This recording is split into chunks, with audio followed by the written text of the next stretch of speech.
আসসালামু আলাইকুম, স্বাগতম জানাচ্ছি বিবিসি নিউজ আন্তর্জাতিক সংবাদে। শুরুতেই সংবাদ শিরোনাম, এরপর বিস্তারিত। পশ্চিম তীরে ইসরায়েলের তৎপরতায় উদ্বেগ, কঠোর সতর্কবার্তা আব্বাসের। ভারত বাংলাদেশ সম্পর্কের টানাপোড়েন, সুযোগ নেওয়ার চেষ্টায় চীন। ইসরায়েলের পশ্চিম তীর দখলের পদক্ষেপে ট্রাম্পের বিরোধিতা।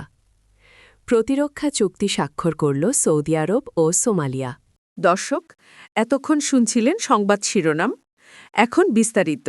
আপনি যদি ইসরায়েলের ধ্বংস চান এবং মুসলিমদের পাশে থাকেন, তাহলে ভিডিওতে লাইক করে চ্যানেলটি অবশ্যই সাবস্ক্রাইব করে দিবেন এবং আপনার মূল্যবান মতামত অবশ্যই কমেন্টে লিখে জানিয়ে দিবেন। এখন বিস্তারিত। পশ্চিম তীরে ইসরায়েলের তৎপরতায় উদ্বেগ, কঠোর সতর্কবার্তা আব্বাস। ফিলিস্তিনের পশ্চিম তীর অঞ্চলে ইসরায়েলের সাম্প্রতিক তৎপরতা দ্বিরাষ্ট্র সমাধানকে হুমকির মুখে ফেলছে বলে সতর্কবার্তা দিয়েছেন ফিলিস্তিনের প্রেসিডেন্ট মাহমুদ আব্বাস। সোমবার ৯ ফেব্রুয়ারি জর্ডানের রাজধানী আম্মানে এক সংবাদ সম্মেলনে এই সতর্কবার্তা দিয়েছেন তিনি। এক প্রতিবেদনে তুরস্কের বার্তা সংস্থা আনাদোলু গতকাল জর্ডান সফরে গিয়েছেন ইসরায়েলি প্রেসিডেন্ট আইজ্যাক হারজোগ। সেখানে জর্ডানের রাজা আবদুল্লাহ দুইয়ের সঙ্গে বৈঠক শেষে এক যৌথ সংবাদ সম্মেলনে ফিলিস্তিনের প্রেসিডেন্ট পশ্চিম তীরে ইসরায়েলের সাম্প্রতিক দখলদারিত্ব ও সম্প্রসারণবাদী তৎপরতার দিকে ইঙ্গিত করে বলেন, আন্তর্জাতিক আইন এবং বৈশ্বিকভাবে স্বীকৃত সিদ্ধান্ত দ্বিরাষ্ট্র সমাধানকে পুরোপুরি পাশ কাটিয়ে পশ্চিম তীর অঞ্চলে নিজেদের দখলদারিত্ব কার্যক্রম বাড়িয়ে দিয়েছে ইসরায়েল। একটি স্বাধীন রাষ্ট্র হিসেবে ফিলিস্তিনের আত্মপ্রকাশের সম্ভাবনাকে চিরতরে নস্যাৎ করাই তেল আবিবের উদ্দেশ্য। ভারত বাংলাদেশ সম্পর্কে টানাপোড়েন, সুযোগ নেওয়ার চেষ্টায় চীন। ২০২৬ সালের শুরুর দিকে দক্ষিণ এশিয়ার ভূ-রাজনীতিতে এক বড় ধরনের পরিবর্তনের ইঙ্গিত পাওয়া যাচ্ছে। সম্প্রতি প্রকাশিত এক প্রতিবেদনে দেখা গেছে, বাংলাদেশের সঙ্গে ভারতের দীর্ঘদিনের ঘনিষ্ঠ সম্পর্কে টানাপোড়েন তৈরি হওয়ায় সেই শূন্যস্থান পূরণে এবং নিজের প্রভাব বিস্তারে ব্যাপকভাবে সক্রিয় হয়ে উঠেছে চীন। গত কয়েক মাস ধরে ভারতের সঙ্গে বাংলাদেশের দ্বিপাক্ষিক সম্পর্কের শীতলতা এবং দিল্লির প্রভাব হ্রাসের সুযোগকে কাজে লাগিয়ে বেইজিং এখন ঢাকার জন্য প্রধান অর্থনৈতিক ও কৌশলগত অংশীদার হওয়ার দৌড়ে অনেকখানি এগিয়ে গেছে। বিশেষজ্ঞদের মতে, অর্থনৈতিক সংকট এবং অবকাঠামোগত উন্নয়নের প্রয়োজনীয়তা বাংলাদেশকে চীনের বিনিয়োগের দিকে আরও বেশি ঝুঁকতে বাধ্য করছে। চীন এরই মধ্যে বাংলাদেশের বিভিন্ন বড় প্রকল্পে বিনিয়োগ বৃদ্ধির প্রতিশ্রুতি দিয়েছে এবং দুই দেশের মধ্যে উচ্চ পর্যায়ের সফর ও বাণিজ্যিক আলোচনার গতি ত্বরান্বিত করেছে। অন্যদিকে ভারতের সঙ্গে কানেক্টিভিটি এবং সীমান্ত সংক্রান্ত কিছু অমীমাংসিত ইস্যুতে অস্বস্তি তৈরি হওয়ায় বাংলাদেশের বর্তমান নীতি নির্ধারকরা বেইজিংয়ের প্রস্তাবগুলোকে বিশেষ গুরুত্বের সঙ্গে বিবেচনা করছেন। ইসরায়েলের পশ্চিম তীর দখলের পদক্ষেপে ট্রাম্পের বিরোধিতা।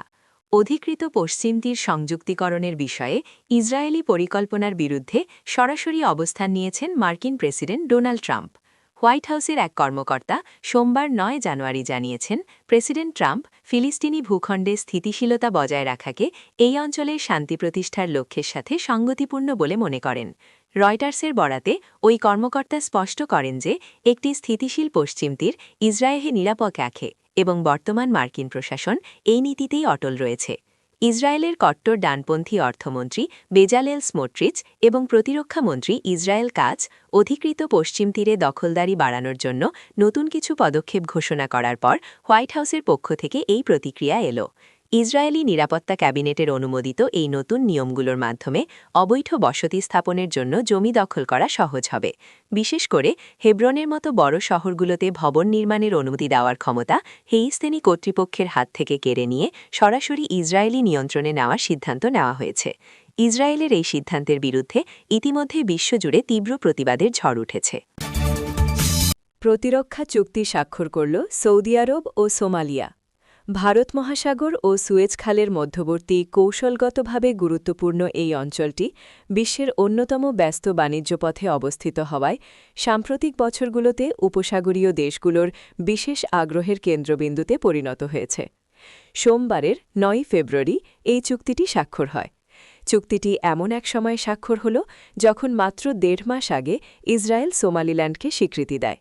সোমালিল্যান্ড ১৯৯১ সালে নিজেকে স্বাধীন ঘোষণা করলেও এখনও মোগাদিশু একে সোমালিয়ার অংশ হিসেবে দাবি করে আসছে। সোমালিয়ার প্রতিরক্ষামন্ত্রী আহমেদ মুয়াল্লিম ফিকি এবং সৌদি প্রতিরক্ষামন্ত্রী প্রিন্স খালিদ বিন সালমান সোমবার সামরিক সহযোগিতা চুক্তিতে সই করেন বলে সোমালিয়ার প্রতিরক্ষা মন্ত্রণালয় এক্স সাবেক টুইটারে জানিয়েছে। বিবৃতিতে বলা হয়, এই চুক্তির মাধ্যমে দুই দেশের মধ্যে প্রতিরক্ষা ও সামরিক সহযোগিতা আরও জোরদার হবে এবং উভয় দেশের স্বার্থ সংশ্লিষ্ট বিভিন্ন ক্ষেত্রে একসাথে কাজ করার সুযোগ তৈরি হবে। এদিকে প্রিন্স খালিদ বিন সালমান এক্সে দেওয়া পৃথক এক পোস্টে জানান, রিয়াদে অনুষ্ঠিত একটি সামরিক প্রদর্শনীর ফাঁকে তিনি একাধিক চুক্তিতে সই করেছেন এবং সেগুলোর স্বাক্ষর প্রত্যক্ষ করেছেন। তবে এসব চুক্তির বিস্তারিত তিনি জানাননি।